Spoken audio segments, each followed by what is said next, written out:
It's 5 and 10 from Skywatch TV. 5 things you need to know in about 10 minutes for Wednesday, May 29th, 2024. I'm Derek Gilbert. Item number 5 today, Israel, and another example of the ongoing war of memes, a war of propaganda, war of information that is taking place between Israel and Hamas. On Sunday night, an airstrike in the area of Rafah, that's that southernmost city in the Gaza Strip, reportedly killed 30 people. Now, some claims coming out of Gaza said it was as high as 45, that there was a massive fire caused by the Israeli bombs, that this was in the humanitarian zone that the IDF had directed people to for their own safety. Well, on Tuesday afternoon, Israel time, IDF spokesman Rear Admiral Daniel Hagari held an address in English, because this was for the world's consumption, not for the people of Israel, to counter some of the misinformation and bald-faced lies coming from Hamas. First of all, the strike, contrary to Hamas's claims, took place more than a kilometer from the humanitarian zone that the IDF had directed people to for their own safety. The strike killed 2 Hamas commanders. It used 2 17-kilogram, that's about 37-pound warheads, which are among the smallest in Israel's arsenal. This was an attempt to minimize civilian strikes. Now, this area, this tent city that was targeted, did have civilians living there. But again, this is more than a kilometer away from where Israel had directed people to go. Go to this area. We will not attack this area. And Hamas had its 2 commanders in an area that had civilians, apparently. There was a fire that broke out. The fire was blamed on Israel's munitions. Hagari said the fire caused by the airstrike could not have been caused by the munitions used by the IDF, because they were too small to do that kind of damage. And they actually presented an intercepted recording of a conversation between 2 Gazans, saying that the Israeli strike was not that strong and that the fire was likely caused by munitions or other materials kept by terrorist organizations on the ground. In other words, Hamas weapons or Palestinian Islamic Jihad weapons or ammunition caught fire from the relatively small warheads used by the IDF, the IAF, to take out the 2 Hamas commanders.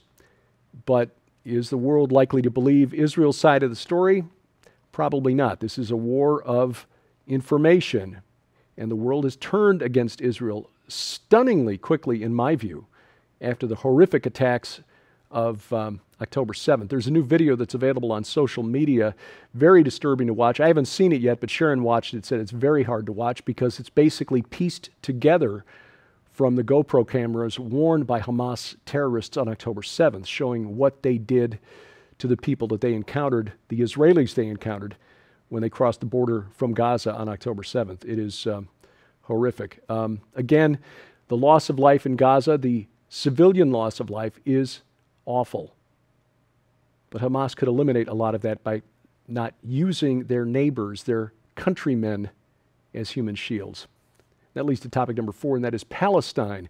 Fatah issuing a statement to Hamas and Palestinian Islamic Jihad join the Palestine Liberation Organization, the PLO, which is headed up by Fatah, not surprisingly.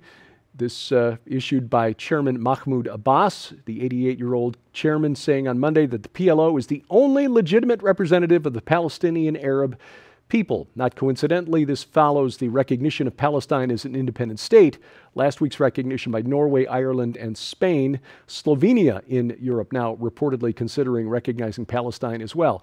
So what we're seeing here in the ongoing war between Israel and Hamas is not just a struggle for control of Gaza. Hamas and Fatah are struggling for control of the Arabs who live in the region.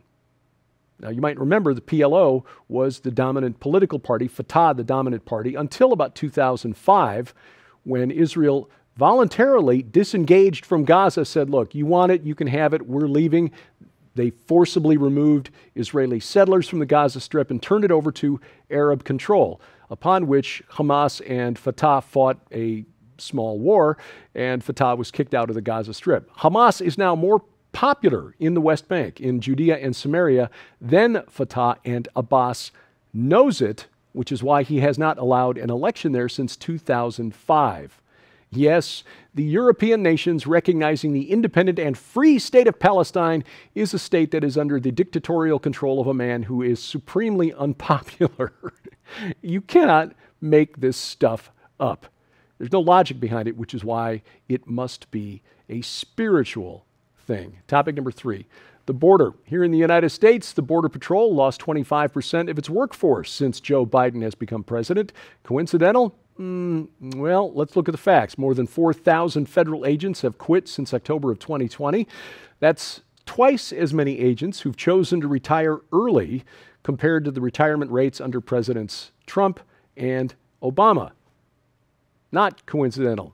The senior Border Patrol official, who was not authorized to speak with media and so did so on condition of anonymity, said, quote, "I'm not trying to be political, I'm just speaking facts. It's become so political. Catch and release is demoralizing for agents," end quote. Yeah, if you're a Border Patrol agent charged with guarding the border and your job has been reduced to just cataloging the number of people who come through without even vetting them, your job is basically worthless, useless, and nobody likes to feel useless, hence early retirement. Topic number 2 today, the science, by which I don't mean science, the scientific method and all that. I mean the science trademark, because it's become an industry. A scientific publications corporation, an old science publisher, Wiley, John Wiley, 217 years old, in fact, has reportedly gone back and peer-reviewed more than 11,000 papers that were found to be fake and yet got published with nobody noticing. These papers, described by an Australian blogger who noted this story as, quote, "naked gobbledygook sandwiches," end quote. Now, bear in mind, John Wiley & Sons is a $2 billion a year business, but they got used by bad actors to launder fake science as something real. How do they do it? Well, fake scientists pay professional cheating services who use artificial intelligence to create papers that torture the English language to make them look original and authentic. Thus, a paper on breast cancer became a discovery about bosom peril. Seriously, just taking words, looking up things in its little AI thesaurus and substituting words. Breast cancer becomes bosom peril and then gets published in an academic journal as The Science. The situation is so bad that Wiley has confessed that it's got to shut down 19 of its academic journals. They've been so badly compromised by this scandal that the journals have lost all credibility. They're closing down 19 of its publications. A researcher at University College London found more than 1% of all academic papers published last year, about 60,000 of them, probably written by an artificial intelligence, an algorithm. In some sectors of science, it's worse. For example, computer science papers, about 20%, probably not written by humans. In December of 2023, the scientific journal Nature posted that more than 10,000 papers had to be withdrawn last year alone. That was a new record, at least until this year, with the 11,000 being withdrawn by Wiley. Why is this happening? Apparently, academic publishing is very big business. Wiley alone, $2 billion a year. The whole academic journal market, $30 billion a year. That is the science trademark that we've been told not to question. Love of money is the root of all kinds of evil. Coming up, missing the point of Memorial Day. That's next on 5 and 10. God's creation is full of mysteries. What were the giants in the Scripture? Did dinosaurs roam the earth in the days of Noah? Are we alone in the universe? Join speakers Derek Gilbert, Rudy Landa, Michael Hoggart, Greg Patton, Mac Dominic, Josh Davis, and Micah Van Huss to explore the topics your Sunday school teacher didn't talk about at the Mysteries of the Bible Verse event in Cincinnati, Ohio, June 7th and 8th. Item number 1 today, if you thought being a congressperson meant you knew something about these United States, you might be forgiven for that misconception, but I'm here to disabuse you of that notion. Congress birthing persons Ilhan Omar and Cori both issued statements on X, formerly Twitter, about Memorial Day yesterday, or Monday, I should say. And it's clear from their posts that they're really not up to speed on what the day represents. For example, Representative Omar, on Memorial Day, we honor the heroic men and women who served our country. So far, so good. We owe them more than our gratitude. They have more than earned access to quality mental health services, job opportunities, housing assistance, and the benefits they were promised. Wait a minute. Memorial Day is in memoriam. It's kind of in the name there, honoring those who have fallen. These people, sadly, no longer need mental health services, job opportunities, equal access to housing, healthcare, and so forth. Veterans Day is November 11th. Maybe that's what you meant, Representative Omar. Yeah, somebody in her social media team got the message. Once it was pointed out to her, this post has been deleted. Same thing with Representative Cori Bush, took the opportunity to advocate for more socialist-type programs for our veterans, which, look, our veterans earn everything they get and more. But on Memorial Day, we honor the fallen. And it's not like these two members of the squad have the excuse of being new. It's not like this is their first day on the job. Now, they probably don't control their own social media accounts either, but let's hope that whoever is running those accounts has been appropriately educated on some of the basics of American civilization, our holidays, for example.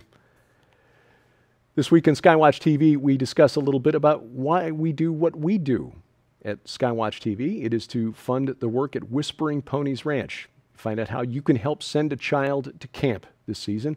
Nita Horn, CEO of Whispering Ponies Ranch, reports. Joe Artis Horn anchoring the desk. You can watch the program right now at skywatchtv.com.